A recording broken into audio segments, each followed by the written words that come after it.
হোমৰ জুইক সাক্ষী কৰি বিয়াত বহিছিল এদিন। এতিয়া স্বামী কাম কৰিব নোৱাৰা হ'ল বাবেই পেলাই থৈ গ'ল ৰাজপথত।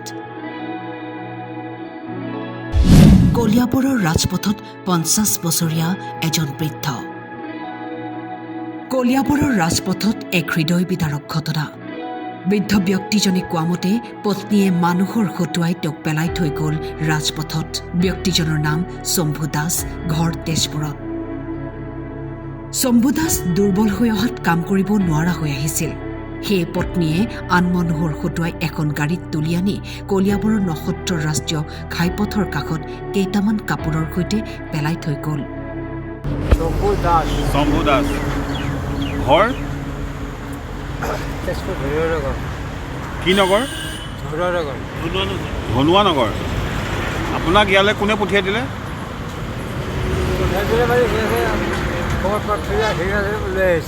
লৈ আহিছে। কোনে কোনে লৈ আহিছে? নাম নাজানে। অঁ, সিহঁতক কোনে লৈ আহিবলৈ দিছে? আপোনাৰ মানুহজনীয়ে দিছে। আপোনাৰ ল'ৰা ছোৱালী আছে? ল'ৰা ছোৱালী আছে আপোনাৰ? ছোৱালী কেইজনী? বিয়া দিলে? ক'ত দিলে?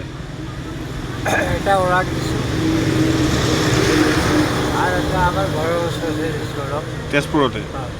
এতিয়া আপুনি আপোনাক যে এনেকৈ পঠিয়াই দিলে, আপোনাক থৈ গ'লহি, এতিয়া আপুনি ক'ত থাকিব?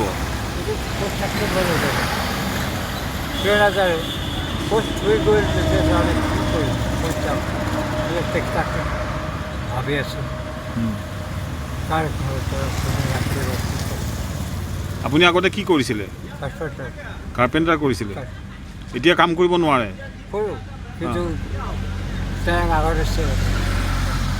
এতিয়া নোৱাৰে আগৰ নিচিনা। সেইকাৰণে মানুহজনী আপোনাক পঠিয়াই দিলে কাম কৰিব নোৱাৰাৰ কাৰণে। আৰু নিজৰ ঘৰ আছে না আপোনাৰ? বেলেগৰ ঘৰত থাকে?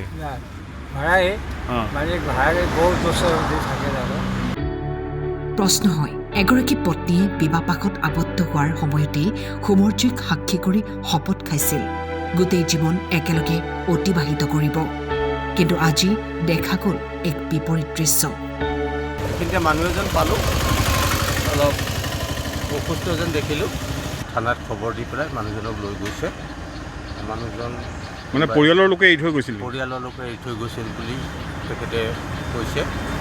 সিমানটোৱে আৰু তাৰপাছত এতিয়া পুলিচে লৈ গৈছে।